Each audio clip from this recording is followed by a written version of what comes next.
আমি একজন স্টার, আমি একজন অনেক বড় স্টার, আমার ব্যক্তি জীবনের ইম্প্যাক্টটা আমার ক্যারিয়ারে কতটা পড়বে এটা কিন্তু তারা বুঝতে পারে। এ কারণে তারা ব্যক্তি জীবনটাকে সবসময় সুন্দর করে গুছিয়ে রাখে। আর তোমরা বলছো পরিবার হয়ে যে ব্যক্তি জীবন কোনো গুরুত্বপূর্ণ বিষয় না, আমরা তার কাজ দেখে ভক্ত হয়েছি। তোমাদের কাছে প্রশ্ন রাখতে চাই, সত্যি ব্যক্তি জীবন কোনো গুরুত্বপূর্ণ না? আজকে শাকিব খান এত এত কথার মধ্যে পড়ছে, কই তার কাজ নিয়ে তো একটা কথা কেউ বলতে পারেনি, কিন্তু কাজের জায়গাটাকে ছাপিয়ে যাচ্ছে তার ব্যক্তি জীবনের এই সমস্ত অনিয়ন্ত্রিত ব্যাপার, এই সমস্ত ভুলভাল সিদ্ধান্ত। এগুলো ইম্প্যাক্ট ফেলছে না তার ক্যারিয়ারে? ফেলবে না?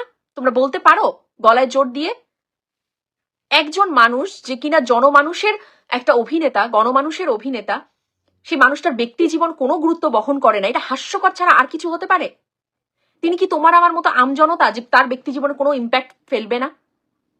তার একটা হেয়ার কাট দেখে তোমরা হেয়ার কাট করো, তার একটা ড্রেস পরা দেখে তোমরা ড্রেস পরো, তার ব্যক্তি জীবন কোনো গুরুত্ব বহন করে না? এর চেয়ে হাস্যকর কিছু হতে পারে না। তাই সত্যিকার অর্থে যদি ফ্যামিলি করো, সাকিবিয়ান একটা পরিবার, সাকিব খান সেই পরিবারের কর্তা, তাহলে সেই কর্তা মানুষটাকে সেভ করার চেষ্টা করো যুক্তি দিয়ে। ওই ভুলভাল যুক্তি কিন্তু 2025-এর দর্শক শ্রেণী খাবে না। তাই যুক্তি দিয়ে সাকিব খানকে ছোট করো না। কিছু লজিক ফেসবুকে ঘুরে বেড়াচ্ছে, হাস্যকর কিছু আইন নিয়ে কথা হচ্ছে, এগুলো আমেরিকার লাইফের জন্যই হাস্যকর। এগুলো বলে বলে সাকিব খানকে ছোট করো না, ঠিক আছে? এই আর কি। এই দেখো আমার অবস্থা, লাইভের ক্যাপশন একটা দিলাম, কমেন্ট আসছে একটা, and I had to read all the comments, and আমার বলতে হচ্ছে কারণ এই মানুষটাকে তো ইগনোর করতে চাই না, এই মানুষটার ভালো চাই। আমি চাই এই মানুষটা অনেক সম্মানের সাথে তার জীবনটাকে যদি আনতেই হয়, পাবলিকলি যদি আনতেই হয়, সম্মানের সাথে আনুক, ক্লিয়ার করুক, তার স্টেটমেন্ট ক্লিয়ার করুক। যে কিছু হলে শাকিব খানের কল রেকর্ড সামনে চলে আসছে, যে কিছু হলে শাকিব খানেরই দেয়া ইন্টারভিউ গুলো সামনে চলে আসছে, এগুলোকে সে ইগনোর করতে পারবে নাকি তোমরা ইগনোর করতে পারবে না? আমি ইগনোর করতে পারবো? পারছি কি আমরা? পারছি না। কারণ মানুষের কথা, এই বস্তুটার যদি ভার না থাকে তাহলে কিন্তু কোথাও কোনো সম্মান থাকে না। তুমি কোথায় কি বলছো 5 বছরের চিন্তা করে কথা বলো, যে ওই 5 বছর পরে স্টেটমেন্ট একই থাকবে তো? আর হুট করে এসে আমি বলে দিলাম আমার সম্পর্ক নেই, আবার আমার সম্পর্ক আছে, এগুলো কি? He should really clear his statement first. এতে করে তার সম্মানটা তিনি রক্ষা করতে পারবেন, বা নিজেকে অ্যাটলিস্ট ক্লিয়ার করতে পারবে নিজের জায়গা থেকে, ঠিক আছে? এটাই আমি চাই। এখন একজন ভক্ত হয়ে, একজন শুভাকাঙ্ক্ষী হয়ে চাওয়াটা যদি আমার অপরাধ হয়, তোমরা যদি মানুষের দৃষ্টিকোণ থেকে দেখে অপরাধী মনে করো, আমার কিছু বলার নেই। আমি এই অপরাধী হলেও আমার কিছু করার নেই, কারণ আমি তার সম্মানটাতে অনেক বেশি কনসার্ন। বাট ওই ভুলভাল নিজের মন গড়া সম্মান না, সত্যিকার মানুষের কাছ থেকে পাওয়ার সম্মানে আমি কনসার্ন। আপুস ও আচ্ছা, Sakib Salahuddin Ripon, thank you. Sharmin Anwar right আপু, thank you. Faisal Mehraj, thank you. নীলজ রিচাকে নিয়ে ভিডিও বানাবেন না প্লিজ। আচ্ছা, উনি ভালো হয়ে যাক, উনি ভালো থাকুক, এটাই আমার চাওয়া। আসসালামু আলাইকুম, কেমন আছেন আপু? ওয়ালাইকুম আসসালাম। আচ্ছা, অনেকেই দেখলাম কমেন্ট করছো যে তোমার এগুলো ভিডিওতে ভিউজ হবে না, শাকিব খান কেন তো ভিডিও করছো না, তোমার এই সেই এরকম। দেখুন, শাকিব খান এমন একটা মানুষ, তাকে তার পাশে যদি একটা পাগল থাকে, একটা পাগল, ঠিক আছে, মানসিক ভারসাম্যহীন ব্যক্তি যদি কথা বলে তবুও ভিউজ হবে, কারণ শাকিব খান সেই জায়গাটা বিলং করে। আমি তো পাগলও নই, ভারসাম্যহীন মানুষও নই, আমি তো একটা সুস্থ মানুষ, একটু ভালো মানে গুছিয়ে কথাও বলতে পারি, আমার পটেনশিয়ালিটি আছে। তো সেক্ষেত্রে যখন আমি শাকিব খানকে নিয়ে কথা বলবো, তো সেক্ষেত্রে আমার তো মানে মানুষ আমাকে পছন্দ করবে, ভিউ তো হবে, এটা শাকিব খানেরই তো যোগ্যতা যে তাকে নিয়ে কথা বললে ভিউ হয়, তাই না? আর এখন আমি যখন সেখান থেকে বেরিয়ে কিছু জীবনমুখী কথা বলছি, সেটা ধরলাম 5,000 মানুষ দেখলো, ধরলাম 1,000 মানুষ দেখলো, তাতে কি? তাতে কি? আমার ভিউ হচ্ছে না, আপনাদের এত কেন কষ্ট হচ্ছে? এই পেজ থেকে আমি তো দেখিয়ে দিয়েছি, গ্রুপে আমার ভিডিওটা আছে তো। আমার তো এই পেজের কোনো $1 আসলো নাকি $1 আসলো না, আমার পেজে লাইক বাড়লো, ফলোয়ার বাড়লো নাকি বাড়লো না, আই রিয়েলি ডোন্ট কেয়ার। আমার তো এগুলো কেয়ার করার কোনো প্রয়োজন নেই। তাহলে আমার জন্য আপনারা এত কেন চিন্তা করছেন ভাই? আমার মন চাইলে আমি একদিন ভিডিও দিলাম, একদিন দিলাম না। আমার মন চাইলে আমি কি বলে এটাকে 1 মাস ভিডিও দিলাম না, তো তো আমি কি করব? মানে আমার তো এটা নিয়ে কোনো লেনা দেনা নেই ভাই। আপনারা এত কষ্ট পাবেন না আমার জন্য, প্লিজ। অদ্ভুত।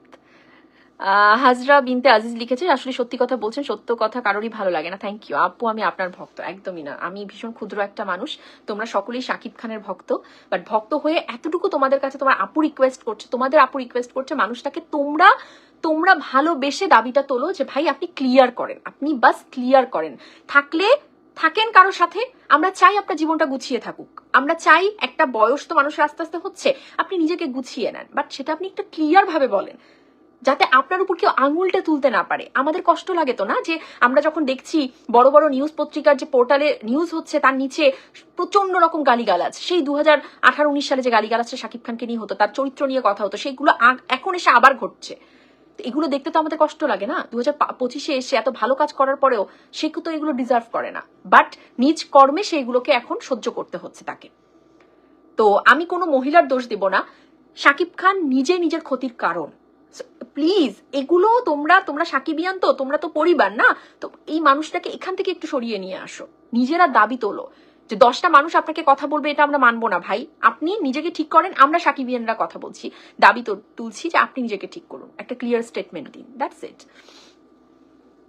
রানা প্রামাণিক, হাই, হ্যালো আপু, শাকিব খানের সাথে কি কথা হইছে আপনার? রাকিব, এই টপিকে আসলে উনিও আমার সাথে কথা বলতে স্বাচ্ছন্দ্য বোধ করবেন, আর আমি একদমই চাই না উনি এই বিষয়ে আমার সাথে কথা বলুক। কারণ দেখো, তোমরা ওই যে বলছো না এখন, কি বলবো, এই যে দেখো আউ কত কিছু আসছে, কারণ যখন অনেক কিছু বলতে চাইও বলতে পারবা না, তখন আউ অনেক কিছুই আসবে, ঠিক আছে? আমার ধরো একটা ভাই, আমি তাকে শত সহস্র বার, সুযোগ যতবার এসছে ততবার বুঝিয়ে বুঝিয়ে বুঝিয়ে বুঝিয়ে, আর মানে এটা আপনার জন্য একটা ক্ষতি হতে পারে ভাই, আপনি একটু চিন্তা করেন ভাই, এটা আপনি একটু আরেকটু ভালো করে সিদ্ধান্তটা নেন। উনি অনেক বোঝেন, লাইফটাকে আমার চেয়ে অনেক দেখেছেন, কিন্তু এর মানে এই নয় যে তুমি ছোট বোন, তুমি তোমার ভাইকে একটা ভালো উপদেশ দিতে পারবা না। উপদেশ নিক না নিক সেটা ওনার ব্যাপার, কিন্তু তোমার দায়িত্বের জায়গা থেকে তুমি উপদেশ দিতেই পারো। তো অনেকে বলেন না উনি যা বোঝে তাই এক ঠিক, তো মানে আপনি এগুলো বলার কি, আপনার কথা কি চলবে না, আমার কথা উনি চলবে না, কিন্তু যেহেতু আমি তাকে আমার বড় ভাই মনে করি, যেহেতু আমরা তাকে আমাদের বড় ভাই মনে করি, তো সেখান থেকে আমরা উপদেশ তাকে দিতেই পারি, সে নিক বা না নিক সেটা তার ব্যাপার। তো যখন দিনের পর দিন সেই কাজগুলো করে আসার পরেও তুমি দেখো সেই প্রিয় মানুষটা, সেই ভালোবাসার মানুষটা, সেই আবেগের মানুষটাকে নিয়ে এইরকম টাইপের নিউজ হয়, মানুষ গালাগালি করে, তুমি তার আগের দিন পর্যন্ত তাকে বুঝিয়েছো ভাই এটা কিন্তু খুব ক্ষতি হয়ে যাবে, এই ব্যাপারগুলোতে আপনি সাবধান থাকুন। সেই ঘটনাই যখন ঘটে তোমার অভিমান হবে না, তোমার কষ্ট লাগবে না, তুমি কিভাবে তাকে সেভ করবা? আমি ফারজানা যতদিন তার সাথে তাকে নিয়ে ভিডিও করেছি, আমি চেয়েছি আমার জায়গা থেকে যতটুকু পারবো তাকে যেন আসলে আমরা মানে একটা সম্মানের জায়গায় রাখতে পারি, তার সম্মানটা যেন আমরা অডিয়েন্সের কাছে ধরে রাখতে পারি, এগুলোই তো চেয়েছি না, ভালোবেসে এগুলোই তো চেয়েছি। সো ওই যে তোমরা আর্মি বলো, তো ওইভাবেই তো চেয়েছি, আর্মি মানে কি, তাকে সেভ করবা, তো ওইটাই তো করার চেষ্টা করেছি। বাট যখন একটা মানুষ নিজেকে সেভ করতে চায় না, আমি তাকে কি করে সেভ করবো? আমি থেকে কি লাভ? আমি থেকে আসলে কি লাভ? এই তোমাদের টিমে আমি থেকে কি লাভ? নেই তো, লাভের তো কোনো কিছু আমি দেখিনি। অবিশ্রান্ত মন মাফিয়া লিখেছে, সাকিব মুখে যা বলে আরেক যা করে আরেকটা বাদ দেয়। আচ্ছা, রেনু রাসরিন জাহান আপু ওয়েলকাম। কানিস সোহানি লিখেছে, তুমি তো ইউএসএ থাকো, তুমি কি জানো ইউএসএ বাচ্চা সিটিজেনশিপের জন্য ওইভাবে পিক তুলতে হবে, এটা ক্লিয়ার করো। এটা আমি অনেক কমেন্টে ক্লিয়ার করেছি। দেখো আমি ওনার টপিকে ক্লিয়ার করছি না, বাট এখানকার আইনে বলছি। তোমরা জানো যে আমি একটা ল ফর্মে আছি, আমি একটা আইনি পেশায় আছি, আমি ফারজানা একটা আইনি পেশায় আছি, তো সেখান থেকে বলছি যে এখানে যখন ধরো একটা বাবা মা কেউ এখানকার গ্রিন কার্ড ধারী না, কথাগুলো বুঝবে, এখানে বাবা মা কেউ গ্রিন কার্ড পর্যন্ত না, বাট তার সন্তান এই দেশে ভূমিষ্ঠ হয়েছে, জন্মসূত্রে সেই সন্তান সিটিজেন, এই দেশের পাসপোর্টধারী, ঠিক আছে? তো বাবা মা গ্রিন কার্ড না পেলেও যেহেতু জন্ম হয়েছে এই দেশে তার সন্তানের, সে কিন্তু ওই সন্তানটা কিন্তু সিটিজেনশিপ মানে পাসপোর্টধারী এই দেশের। তো সেই বাচ্চার জন্য কোনো প্রকার কোনো ছবি এই সেই এগুলো ভীষণ আমেরিকার আইনে হাস্যকর, এগুলো হাস্যকর, এবং এগুলো কিন্তু শাকিব খান বলেননি। হ্যাঁ, তো ওনাকে এগুলো নিয়ে দোষারোপ করে লাভ নেই, এগুলো উনি বলেননি, আমি জানি না কারা এগুলো তুলে ধরেছে, এগুলো শাকিব খানকে অপমান করা।